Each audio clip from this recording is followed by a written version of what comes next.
When my parents gave my sister $100,000 to buy her dream house and told me I deserved nothing because I was the failure child, something inside me snapped. I spent my whole life begging for scraps of love, and they rewarded me with humiliation. But they never expected that one day the failure would own everything they once worshipped. This is the story of how I made them regret every word they ever said. I'm Mia, 28 years old, and if you ask my parents to describe their children, they'll tell you they have one perfect daughter and one disappointment. Guess which one I am? My older sister, Lily, was the golden child since birth. Straight A's, Miss Popular, married a rich dentist, and according to my mother, Lily is the kind of daughter people brag about.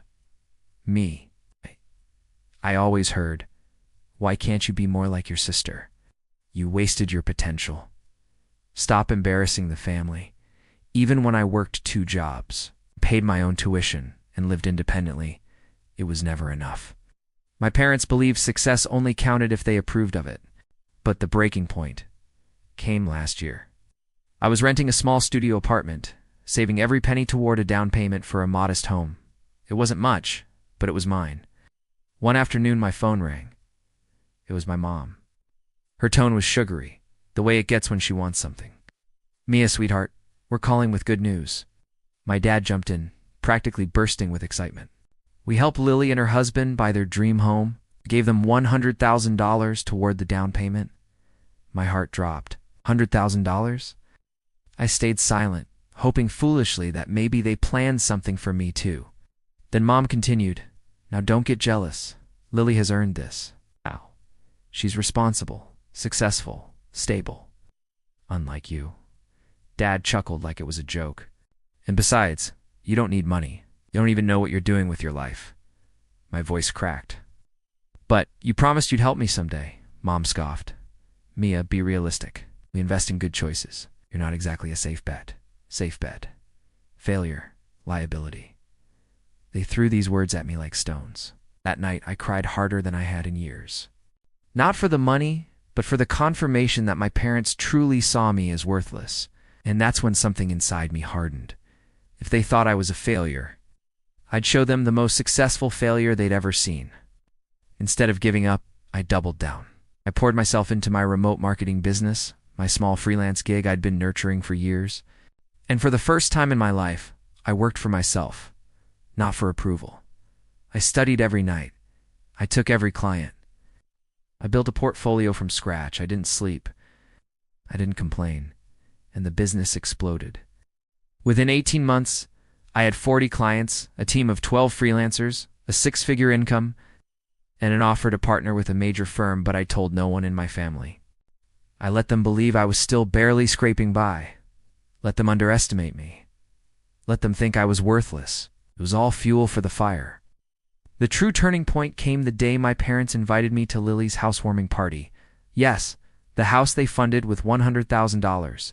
I almost didn't go, but then I realized this was the moment life had been preparing me for.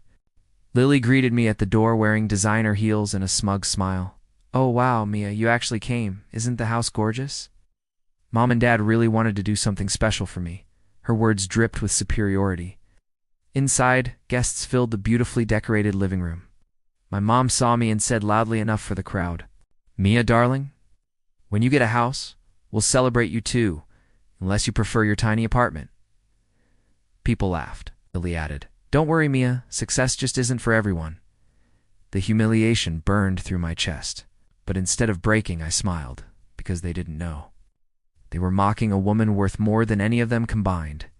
During the party, I stepped outside to take a business call. The CEO of the marketing firm I'd been negotiating with said, "Congratulations, Mia. The board approved the acquisition. We'd like to buy your agency." My heart froze. How much? $1.7 million. My knees nearly gave out. That was the moment I realized. Everything they denied me, I gave myself. I signed the papers on the spot. And right there in Lily's fancy backyard, I decided exactly what to do next. 2 months later, after the sale was finalized and money was in my account, I invited my parents and Lily to dinner. I rented out a private room in a luxury restaurant, one they could never afford on their own. My mother looked around, impressed. Wow, Lily should have picked this place for her birthday. It must be expensive. I smiled. Don't worry, I can afford it. My father raised an eyebrow. You afford this? Lily smirked. Did you win the lottery or something? I set down my wine glass and calmly said, No, I sold my company. For a bit over $1.7 million, the table went silent. My mother blinked rapidly, confused. Mia, what company? The marketing agency I built while you were calling me a failure. My father nearly choked on his drink. You mean, you're successful? Successful wasn't even the word. Yes, in fact, I just bought a beautiful home last week. Paid in cash. Lily looked like she'd swallowed poison. But why didn't you tell us? I leaned forward, meeting their eyes one by one. Because you told me I wasn't worth investing in. You made it clear Lily was the only child that mattered. I worked for years with zero support, and now I don't need it. My mother whispered, but your family. No, I corrected her softly. Family doesn't call you useless. Family doesn't humiliate you. Family doesn't reward one child while crushing the other. They sat in silence, stood up, placed my black card on the table and said, Enjoy dinner. It's the last one you'll ever get from me. Then I walked out. They begged me to stay. They begged me to forgive them. But for once in my life, I chose myself. Today I live peacefully in my dream home. I travel. I run workshops. I employ dozens of people. Everything I have I earned alone. My parents still try to reach out occasionally. Sometimes they apologize. Sometimes they pretend none of it happened. But every time my phone rings, I remember the day they said, You're not worth investing in. And I remember walking away because my revenge wasn't money. It wasn't success. It was finally being free.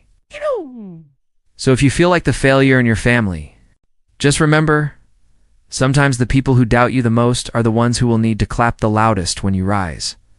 And trust me, nothing feels better than proving yourself right.